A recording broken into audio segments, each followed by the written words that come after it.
2,55,000 కోట్ల దోపిడీ చేసిన ఒక అవినీతిపరుడు పక్కన చేరి చంద్రబాబు నాయుడు గారిని విమర్శిస్తావా? లోకేష్ బాబు గారిని విమర్శిస్తావా? ఒక బీఫామ్ కోసం ఇంత దిగజారాలా? ఒక ఎమ్మెల్యే ఉద్యోగం కోసం, ఒక ఎంపీ ఉద్యోగం కోసం ఇంత దిగజారాలా కేసినేని నాని? నిన్నటిదాకా ఆహా ఓహో, ఈరోజు మేము చెడ్డవాళ్ళం అయిపోయాం. ఎంతమంది కార్యకర్తల నాయకులు రెక్కల కష్టంతో నువ్వు పార్లమెంటు సభ్యుడు అయ్యావు. ఆ రోజు ప్రజారాజ్యాన్ని ఏ విధంగా మాట్లాడావో రాష్ట్ర ప్రజలందరికీ కూడా తెలుసు. ఆ రోజు నువ్వు పాదయాత్రలో చంద్రబాబు నాయుడు గారి దగ్గరికి వచ్చినప్పుడు నిన్ను ఆదరించి నీకు అవకాశం ఇస్తే ఇంత దిగజారుడు రాజకీయాలా?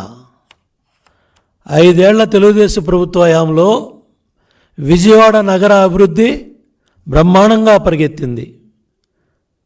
ఆ రోజు మేయర్గా కోనేరు శ్రీధర్ గారు, శాసనసభ్యులుగా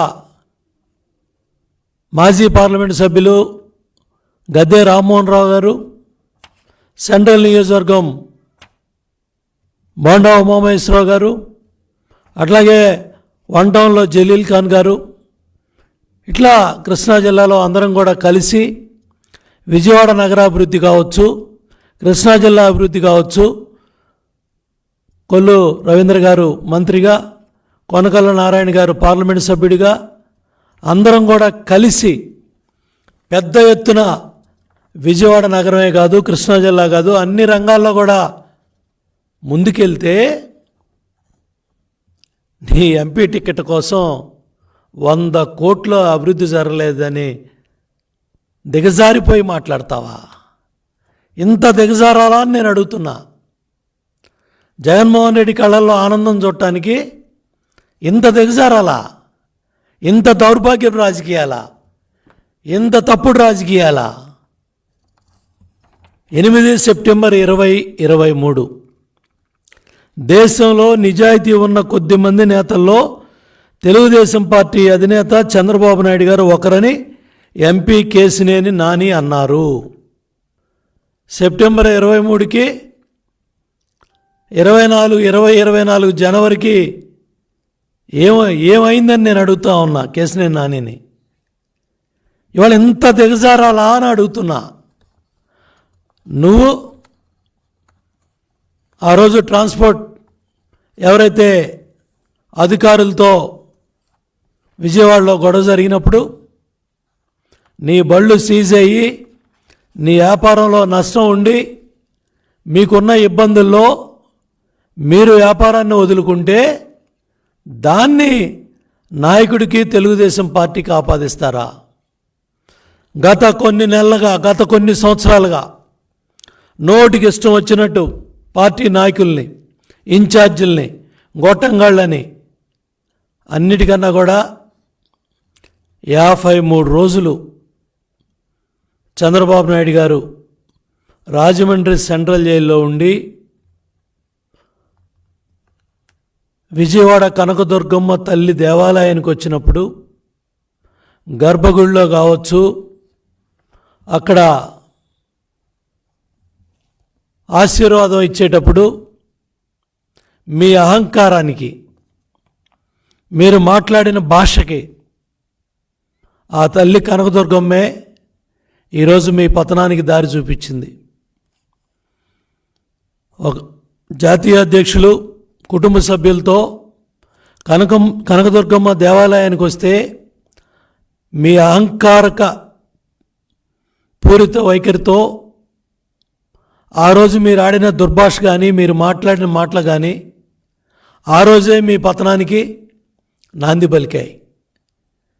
మీ అహంకారం, మీ దుర్భాషలో ఇవాళ మీ పతనానికి దారితీసాయి.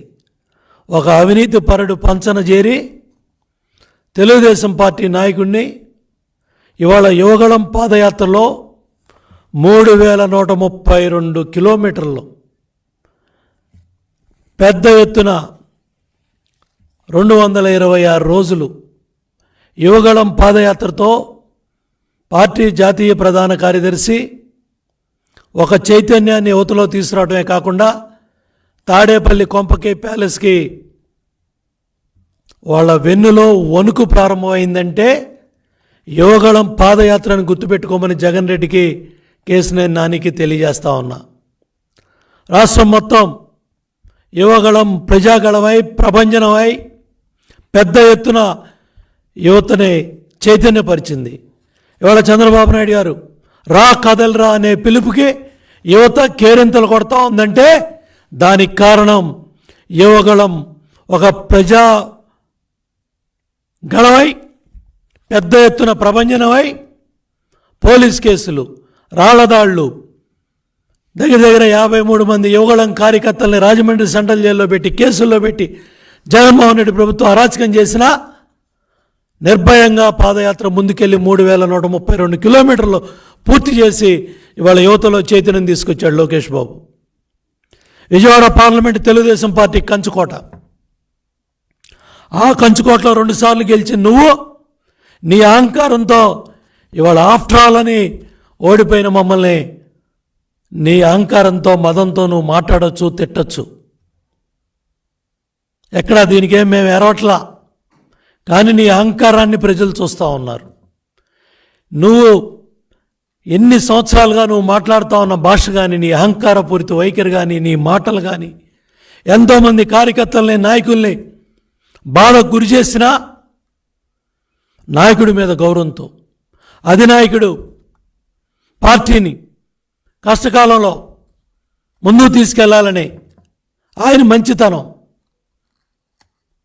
ఆయన కష్టం, ఆయన రెక్కల కష్టం, ఎన్నో అవమానాలు, ఎన్నో ఇబ్బందులు, కుటుంబ సభ్యులు, లోకేష్ బాబు, చంద్రబాబు నాయుడు గారు, పార్టీ కార్యకర్తలు, నాయకులు, స్వయంగా నాయకుడే 53 రోజులు జైలుకి వెళ్ళొస్తే ఇంత దిగజారి మాట్లాడతావా?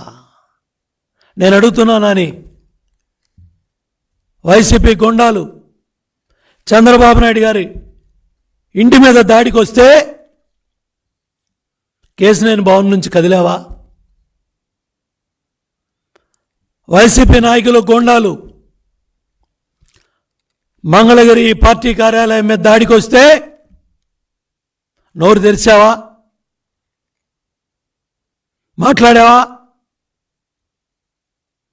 ఒంగోలులో మహానాడికి లక్షల మంది కార్యకర్తలు తరలిస్తే ఢిల్లీ వెళ్ళి కూర్చున్నావు. రాజమండ్రిలో మహానాడు జరిగితే లక్షల మంది కార్యకర్తలు వస్తే ఢిల్లీ వెళ్ళి కూర్చున్నావు.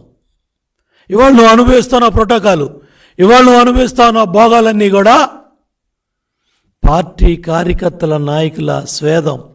గుర్తుపెట్టుకో, నేను 4 సార్లు గెలిచిన, ఒకసారి 5 ఏళ్ళు మంత్రి అయినా అది కార్యకర్తలు, నాయకులు కష్టం. చంద్రబాబు నాయుడు గారు ఇచ్చిన బీఫామ్, చంద్రబాబు నాయుడు గారు ఇచ్చిన నాయకత్వం చర్మం ఒలిసి చెప్పులు కుట్టినా తెలుగుదేశం పార్టీకి మన రుణం తీరదు. ఎంతోమంది, ఎన్నో లక్షల మంది ఎమ్మెల్యేలు అవ్వాలనో, ఎంపీలు అవ్వాలనో, ప్రజాప్రతినిధులు అవ్వాలనో ఎంతోమంది నాయకులు కోరుకుంటారు. కానీ చంద్రబాబు నాయుడు గారు నాకు 5 సార్లు అవకాశం ఇచ్చారు, నీకు 2 సార్లు అవకాశం ఇచ్చారు. గెలిచిన మతంతో, అహంకారంతో ఇవాళ చంద్రబాబు నాయుడు గారిని దుర్భాషలాడతావా? లోకేష్ బాబు గారి గురించి మాట్లాడతావా? సిగ్గుపడాలి నువ్వు. మంగళగిరిలో ఛాలెంజ్ తీసుకున్నాడు ఆయన. కేవలం కొద్ది రోజుల ముందు ఎప్పుడూ గెలవని మంగళగిరిలో గెలవాలి అనే పట్టుదలతో అక్కడెళ్ళి దెబ్బతిన్నా కూడా బెబ్బుల్లాగా తిరిగి ఆ మంగళగిరి నియోజకవర్గాన్ని తెలుగుదేశం పార్టీ కంచుకోటగా తయారు చేశారు. ఇవాళ అక్కడ కరకట్ట కమల్ హాసన్, లోకేష్ బాబు చేస్తా ఉన్న అభివృద్ధి కార్యక్రమాలకి, కార్యకర్తలకి, నాయకులకి, ప్రజలకి చేస్తా ఉన్న సంక్షేమ కార్యక్రమాలు చూసి తోకముడిసే కరకట్ట కమల్ హాసనే పార్టీకి రాజీనామా చేసి జెండా ఎత్తి వేరే పార్టీకి వెళ్ళిపోయే పరిస్థితి కల్పించాడు అక్కడ. దట్ ఈజ్ నాయకత్వం అంటే. ఇవాళ విజయవాడ లాంటి బలమైన కంచుకోటలో తెలుగుదేశం పార్టీ బలమైన కంచుకోట ఎంపీ నియోజకవర్గంలో 2 సార్లు నీకు అధినాయకుడు టికెట్ ఇస్తే ఒక్క రూపాయి 7 ఇన్ఛార్జీలు 2019లో జరిగిన ఎన్నికల్లో వైసీపీ ఎమ్మెల్యేలతో లాలూచీపడి నందిగామ ఎమ్మెల్యే నిజాయితీ పరుడా? వసూల్ బ్రదర్స్ నీ కళ్ళకి నిజాయితీ పరులుగా కనపడుతున్నారా?